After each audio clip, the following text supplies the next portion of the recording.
निसर्गात अगदी अनपेक्षित ठिकाणी एक गुप्त गणितीय संकेत दडलेला असतो. आज आपण असाच एक आश्चर्यकारक संकेत उलगडणार आहोत, जो मधमाशांच्या पोळ्यांच्या रचनेत दडलेला आहे. चला तर मग या रहस्यात जरा खोलवर शिरूये. जरा या सुंदर आणि अगदी परफेक्ट लंबवर्तुळांकडे बघा. शतकानुशतकं झाली विचारवंतांना यांनी वेळ लावलाय. हे काही साधेसुधे आकार नाहीत. एक आहे दुहेरी चौरस लंबवर्तुळ आणि दुसरा आहे गोल्डन किंवा आपला सुवर्ण लंबवर्तुळ. पण प्रश्न हा आहे की या भूमितीमागे नक्की कोणती शक्ती दडली आहे. आणि हो, या सुवर्ण लंबवर्तुळाचा संबंध थेट एका खास नंबरशी आहे. हाच नंबर आहे आपल्या आजच्या कथेचा खरा हिरो, फाय, म्हणजेच सुवर्ण गुणोत्तर. ही एक अशी संख्या आहे जी कला, वास्तुकला आणि आत्ता आपल्याला कळेलच की निसर्गातही अगदी आश्चर्यकारकपणे सगळीकडे सापडते. आणि गंमत म्हणजे हेच गणितीय स्थिरांक एका अशा ठिकाणी सापडलंय जिथे कोणी विचारही केला नसेल, मधमाशांच्या पोळ्याच्या रचनेत. आणि इथूनच आपल्या खऱ्या रहस्याला सुरुवात होते. आपल्या सगळ्यांनाच माहीत आहे की मधमाशांची पोळी म्हणजे षटकोनी घरांची एक रचना. पण आपण नेहमी त्या घरांकडेच बघत राहतो. त्याच्या पलीकडे एक मोठं रहस्य दडलंय. आणि ते म्हणजे जेव्हा एखादं नवीन पोळं तयार होतं ना, तेव्हा त्याचा जो पूर्ण आकार असतो त्यात एक वेगळंच गणितीय सत्य लपलेलं आहे. तर डॅनियल फाव्र नावाच्या एका संशोधकाने ठरवलं की हे रहस्य उलगडायचंच. त्यांनी काय केलं? त्यांनी जगभरातून नव्याने बांधलेल्या मधमाशांच्या पोळ्यांचे आकार तपासले. आणि त्यांच्या लक्षात आलं की हे आकार काही योगायोगाने लंबवर्तुळाकार नव्हते, तर त्यात एक विशिष्ट पॅटर्न होता. आणि खुद्द संशोधक फाव्र यांनी एक धाडसी दावा केला. ते म्हणतात की हा आकार काही रॅन्डम नाहीये, हा निव्वळ योगायोग नाही, तर मधमाशा जणू काही एका ठरवून दिलेल्या गणितीय नियमाचं पालन करत आहेत. एका अशा नियमाचं जो थेट सुवर्ण गुणोत्तराशी जोडलेला आहे. आणि ऐका, हा दावा फक्त हवेत केलेला नाहीये, तर यामागे पक्के आकडे आहेत. जेव्हा पोळ्यांचे आकारमान मोजलं गेलं तेव्हा असं दिसलं की ते कुठल्याही रॅन्डम व्हॅल्यूवर थांबत नव्हते. उलट ते 2 विशिष्ट गटांमध्ये विभागले गेले होते. एक होता दुहेरी चौरस, भूमितीच्या अगदी जवळ, आणि दुसरा थेट सुवर्ण गुणोत्तराच्या जवळ. हे खरंच अविश्वसनीय आहे. तर मग इथेच तो सगळ्यात मोठा प्रश्न उभा राहतो. मधमाशांना हे गणित कळतं तरी कसं? त्यांच्याकडे ना मोजपट्टी आहे ना कॅल्क्युलेटर, तरीही त्या इतकी अचूक रचना कशी काय तयार करतात? हाच तो प्रश्न आहे जो आपल्याला एका मोठ्या उत्तराकडे घेऊन जाणार आहे.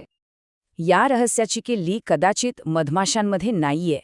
ती सापडू शकते निसर्गातल्या वाढीच्या एका मूलभूत वैश्विक नमुन्यामध्ये.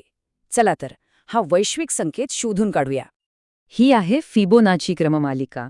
1, 1, 2, 3, 5, 8.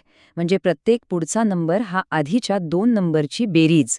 निसर्गात वाढीचा हा एक अगदी कॉमन पॅटर्न आहे. आणि सगळ्यात महत्त्वाची गोष्ट म्हणजे या मालिकेतील संख्यांचं गुणोत्तर काढलं तर ते थेट सुवर्ण गुणोत्तराशी म्हणजे 1.618शी जोडलेलं आहे.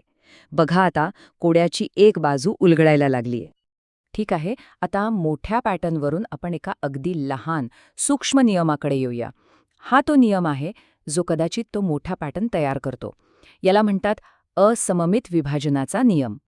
जीवशास्त्रात एक अगदी मूलभूत नियम आहे. तो म्हणजे जेव्हा एखादी पेशी विभाजित होते तेव्हा ती हुबेहूब आपल्यासारख्या 2 पेशी तयार करत नाही. त्याऐवजी एक पेशी परिपक्व असते आणि ती लगेच पुन्हा विभाजित होते, तर दुसरी अपरिपक्व असते आणि तिला विभाजित होण्यापूर्वी थोडा वेळ थांबावा लागतो. म्हणजे एक काम करते आणि एक थांबते. अगदी सोपं. हा नियम अगदी साधा आहे. इथे बघा, एक परिपक्व पेशी विभाजित होऊन एक नवीन परिपक्व पेशी आणि एक नवीन अपरिपक्व पेशी तयार करते. एक विभाजित होते, दुसरी वाट बघते. बस एवढाच साधा नियम. म्हणजे ही प्रक्रिया कशी चालते बघा. एक परिपक्व पेशी विभाजित होते, त्यातून एक नवीन पेशी तयार होते जी लगेच पुढच्या विभाजनासाठी तयार असते, आणि दुसरी पेशी तयार होते जी थोडा वेळ थांबते. हा साधा डिवाइड अँड वेट चा नियम वारंवार घडत राहतो. आणि आता तो क्षण आलाय जिथे सगळं काही जुळून येतं. जेव्हा हा एक साधासा नियम पुन्हा पुन्हा वापरला जातो तेव्हा काय होतं माहितीये? यातून नैसर्गिकरित्या एक असा वाढीचा पॅटर्न तयार होतो जो फिबोनाची क्रमाचं पालन करतो. म्हणजे बघा, एका साध्या नियमातून किती गुंतागुंतीची रचना तयार होतेय. अविश्वसनीय आहे हे. चला आता या दोन गोष्टींना एकत्र जोडूया, ज्या वरवर पाहता खूप वेगवेगळ्या वाटतात. एकीकडे मधमाशांच्या पोळ्यांची भूमिती आणि दुसरीकडे पेशी विभाजनाचं जीवशास्त्र.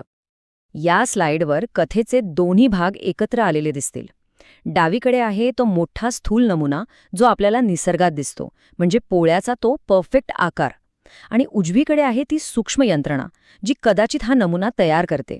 असममित पेशी विभाजन, जे फिबोनाकी क्रम आणि त्यातून सुवर्ण गुणोत्तर तयार करतं. कळला का संबंध? तर मग इथे एक मोठी इंटरेस्टिंग कल्पना समोर येते. मान्य आहे की मधमाशा काही पेशी नाहीत, पण काय होईल जर त्यांचं वर्तन, त्यांचं वागणं एका अशाच तत्वावर आधारित असेल? ही एक शक्यता आहे की पोळ्याचा आकार कुठल्या तरी मोठ्या ब्लूप्रिंटमधनं येत नाही, तर तो तयार होतो प्रत्येक मधमाशीच्या साध्या, स्थानिक नियमांचं पालन करण्याच्या सामूहिक कृतीतून. यालाच म्हणतात स्वॉर्म इंटेलिजन्स.